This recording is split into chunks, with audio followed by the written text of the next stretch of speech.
तर आज आपण बनवणार सांबार. तर त्याच्यासाठी मी घेतलेली तुरीची डाळ घेतलेली आणि मसूरची डाळ घेतलेली. हे सगळं मिक्स करून आपण धुवून 3 शिट्ट्या काढून घेऊया. तर चला स्टार्ट करूया.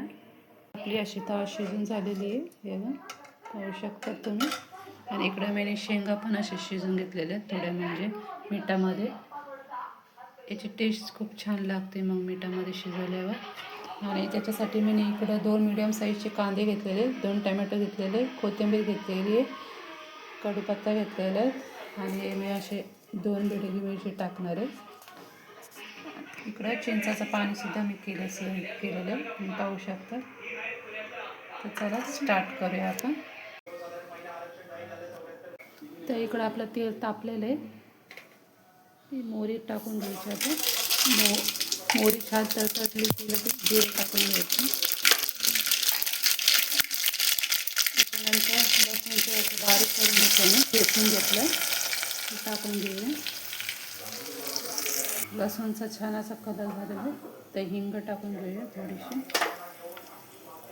कढीपत्ता टाकून घ्यायचा. कांदा टाकून घेऊया आपण.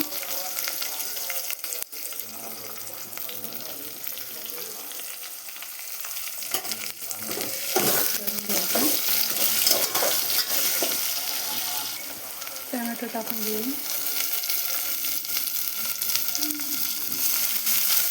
सगळं मिक्स करून घ्यायचं छान असं. पाहू शकतात आपला टमॅटो छान असं शिजलं गेलं आहे, कांद्यामध्ये सगळं मिक्स झालेलं आहे. हे बघा. त्याच्यानंतर मी 2 बेडगी मिरची घेतलेले, हे टाकून घेऊया. कोथिंबीर,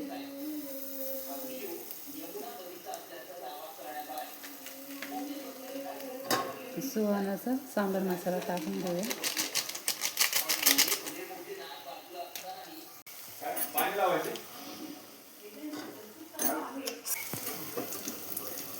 थोडंसं लाल तिखट टाकायचं, थोडी धने पावडर,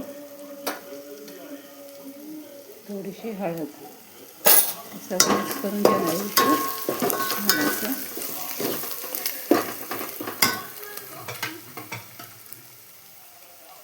झाल्यावर आपल्याला हे डाळ टाकून द्यायची.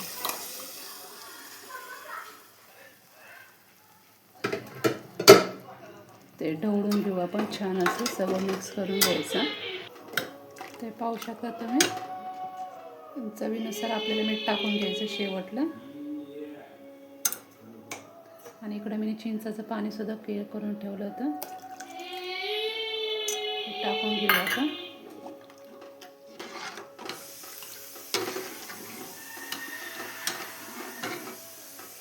तर आपल्या सांबारला छान अशी उकळी आलेली आहे बघा. कलर पण भारी आलेलं आहे आपल्या सांबारला. शेवटला हे शेवगा शिजवलेलं ते टाकून द्यायचं. तेला मी मिठामध्ये शिजून घेतले अगोदर. छान असे चवदार लागतात शेंगा शिजून घेतल्यावर.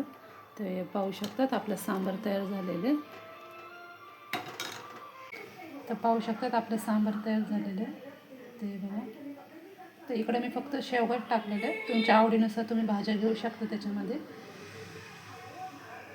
तर आपलं सांबार तयार झालेलं आहे.